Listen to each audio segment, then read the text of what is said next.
Setiap hari, anak ini sengaja memainkan rambutnya hingga basah sebelum pulang sekolah. Lalu dia berpura-pura lelah. Dengan melakukan itu, ibu akan mengira dia berlatih renang dengan keras. Tetapi ibu tidak tahu, ternyata putranya hanya pergi ke warnet untuk bermain game bersama pelatihnya. Dia bahkan lupa berlatih. Suatu hari, ketika dia bersiap untuk menipu ibunya seperti biasa, dia bertemu dengan juara renang pada ujian sebelumnya. Melihat anak yang memakai tanda merah dan membual sebagai juara, dia langsung memasang ekspresi cemburu. Dan di saat yang sama, dia memikirkan ibunya yang harus menyewa pelatih renang. Junho sepertinya sudah menyadari kesalahannya. Jadi dia pergi ke warnet untuk mencari pelatih. Lalu memintanya untuk melatihnya menjadi juara renang. Tapi sang pelatih mengira dia tidak punya bakat dalam renang. Dia bahkan menegur anak itu. Namun saat melihat kemampuan renang Junho, sang pelatih langsung berubah pikiran. Melihat Junho berenang di air, dia seperti melihat dirinya di masa lalu. Pukul 4 pagi mereka akan pergi ke kolam renang untuk mulai berlatih. Setiap hari, Junho harus berenang selama 10 jam. Meski kelelahan berenang, pelatih tidak berniat membiarkannya ke darat. Jika dia bertindak melebihi standar, dia akan dipukuli habis-habisan oleh pelatih. Berapa kali aku sudah bilang padamu, apakah kamu bodoh? Pelatih memarahinya. Setelah setiap sesi latihan, pelatih akan mengajak Junho makan malam. Pelatih mengatakan bahwa semua yang dia lakukan adalah untuknya. Tidak semua orang bisa menjadi juara. Namun jika ingin menjadi juara harus belajar menanggung kesulitan. Saat Junho kembali ke rumah, adiknya secara tidak sengaja menemukan luka di punggung kakaknya. Sang adik segera memberitahu ibunya. Namun sikap sang ibu sangat cuek. Di malam hari, dia diam-diam pergi ke kamar tidur putranya. Melihat memar di punggung putranya, dia tahu itu adalah hukuman pelatih untuk putranya. Bukan saja dia tidak peduli sama sekali, dia juga pura-pura tidak melihat.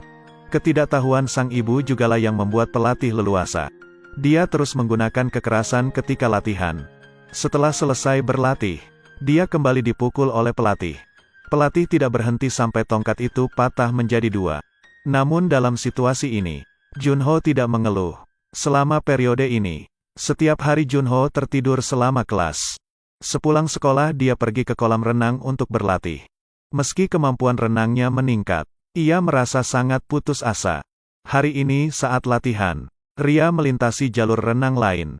Dengan ekspresi khawatir di wajahnya, dia bersembunyi di bawah air. Dia tidak berani turun ke darat. Namun seberapa keras pun dia menghindar. Pada akhirnya ia tak bisa lepas dari teguran sang pelatih. Usai latihan, pelatih mengendurkan ototnya, lalu mengatakan bahwa itu semua karena dia tidak bekerja keras. Dan dia hanya melakukan apa yang seharusnya dilakukan seorang pelatih. Junho tidak berkata apa-apa. Ini adalah persaingan yang berat bagi Junho. Sang ibu berada di antara penonton, bersorak keras untuk putranya. Sorakan itu bergema di seluruh arena. Junho berenang menuju garis finish dengan sekuat tenaga. Namun pada akhirnya lebih lambat sedetik karena gugup. Junho hanya menempati posisi kedua. Meski tidak menjadi juara, namun sang ibu sangat senang. Karena ini adalah peringkat terbaik yang pernah ia terima. Setelah kompetisi berakhir, di meja penuh dengan hidangan lezat sebagai hadiahnya. Mendengar kabar tersebut, sang ayah yang seringkali harus bekerja jauh pun bergegas pulang. Dia juga ingin merayakan bersama putranya. Namun sang adik tanpa sengaja mengatakan sesuatu. Sepertinya jika ingin memenangkan penghargaan ia tetap harus melakukannya. Selama latihan, dia dipukuli tetapi tidak mendapatkan peringkat apapun. Hingga kini ia belum menyadari apa yang dialami putranya. Setelah makan, sang ayah pergi ke kamar Junho dan melepas celana putranya. Meski Junho tidak ingin ayahnya mengetahui, namun bekas luka tersebut jelas tidak bisa disembunyikan. Sang ayah tampak marah setelah melihatnya. Namun Junho segera menjelaskan bahwa bekas luka di tubuhnya itu semua akibat perbuatannya sendiri. Sang ayah tidak mengerti kenapa anaknya begitu ketakutan. Jadi dia keluar dan bertanya kepada istrinya. Sikap istrinya sangat buruk. Seketika itu juga sang ayah mengerti segalanya. Semua karena izin sang istri. Sang ayah yang marah ingin berunding dengan sang pelatih. Namun dihentikan oleh sang istri.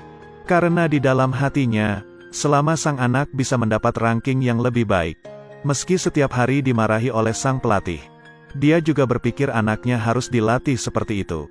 Ayah sangat marah sehingga dia tidak bisa berkata-kata. Pada malam hari, dia pergi ke kolam renang tanpa memberitahu istrinya. Dia melihat pelatih putranya, melihat ekspresi arogan sang pelatih. Dia sangat ingin menghajarnya, namun dia mengurungnya niatnya. Malah dia mengambil sejumlah uang dan memberikannya kepada pelatih. Semoga kedepannya dia tidak memukul Junho saat latihan. Kalau tidak sang ayah akan membeberkan masalah ini ke media. Namun ketika tiba waktunya latihan, ia tetap memperlakukan Junho seperti biasa. Namun dengan dukungan ayahnya, Junho tidak membiarkan pelatih memukulinya lagi. Dia bahkan tidak sempat mengganti pakaiannya dan bergegas keluar dari kolam. Dengan cara ini, dia langsung bergegas ke perusahaan ayahnya. Saat ayahnya masuk, kebencian yang telah lama menumpuk di hati Junho terungkap. Dia tidak mengerti mengapa dia tidak lagi suka berenang. Kini berenang membuatnya mual, bukan karena kekerasan pelatihnya, tapi karena ketidakpedulian ibunya. Ketika dia dipukuli, dia berharap ibunya akan membantunya. Tetapi bukan hanya ibunya tidak membantu. Bahkan dia tidak mengucapkan sepatah kata pun kepada anaknya. Setelah kembali ke rumah, ibunya tahu dia sudah dari kolam renang. Dia dengan bersemangat bertanya kenapa. Siapa yang membuatku menyerah? Aku tidak punya hak untuk mengubah segalanya. Wah, bukankah kamu berjanji padaku bahwa kamu akan berlatih keras? Kamu baru saja mendapat tempat kedua dan mengatakan kamu akan berhenti. Tahukah kamu berapa banyak uang yang aku bayarkan untukmu? Apa hakmu untuk mencoba berhenti? Bagaimana aku bisa melakukan ini? Kenapa kamu begitu buruk? Orang tuanya berdebat lama mengenai masalah ini. Setelah itu, sang ibu tidak berbicara lagi dengan Junho. Dia pergi ke kamar putranya, mengeluarkan semua medali dari dinding. Namun tak lama kemudian, dia mencurahkan seluruh energinya untuk adik laki-lakinya. Sejak saat itu, sang adik benar-benar merasakan kepedihan kakaknya. Sang ibu menyewa guru untuk kakak dan adiknya. Saat guru dan siswa sedang belajar, sang ibu masuk dan menyuruh anaknya membaca dengan suara keras saat belajar bahasa Inggris. Hanya dengan begitu kamu bisa maju. Aku melakukan semua ini demi kebaikanmu sendiri. Kamu harus belajar dengan baik. Junho akhirnya merasa sangat tertekan. Menghadapi ketidakpedulian ibunya, Junho juga mulai menarik diri. Dia menjadi sangat marah atas cara pelatihnya memperlakukannya selama latihan. Sekarang dia menggunakannya pada adik laki-lakinya. Dia tidak mengerti kenapa dia menjadi seperti ini sekarang. Depresi berkepanjangan membuatnya terjaga di malam hari. Jadi dia diam-diam pergi ke kolam renang. Hanya di kolam renang dia bisa melupakan segalanya.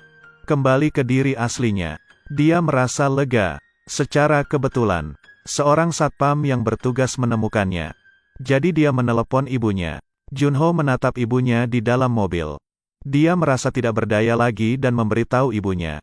Apakah kamu benar-benar berpikir seperti itu? Kamu akan bahagia ketika memenangkan kejuaraan. Setelah dikalahkan dengan sangat keras terlebih dahulu. Selama aku memenangkan kejuaraan, ibu tidak peduli apa yang salah denganku kan? Ibu mendengar matanya perlahan-lahan menjadi basah. Tetapi dia tidak berbicara. Keesokan harinya, anak laki-laki itu berhenti mencari pelatih lagi. Mintalah pelatih untuk terus melatih. Namun sang pelatih langsung menolaknya. Katakan saja padanya semua metode pelatihan. Dalam beberapa hari mendatang, Junho berlatih berjam-jam setiap hari di kolam renang. Saat ini dia hanya punya satu tujuan dalam pikirannya, yaitu memenangkan kejuaraan di turnamen renang remaja nasional mendatang. Junho mendapatkan keinginannya dan memenangkan kejuaraan. Saat dia pergi, adiknya menghentikan dia dan mengajukan pertanyaan. Bagaimana kamu bisa menjadi begitu kuat dalam menghadapi segala hal? Tapi dia meninggalkan kolam renang tanpa menjawab. Meski tak ada jawaban, ia sudah berkali-kali menjawab pertanyaan adiknya di dalam hati. Aku menjawab berkali-kali.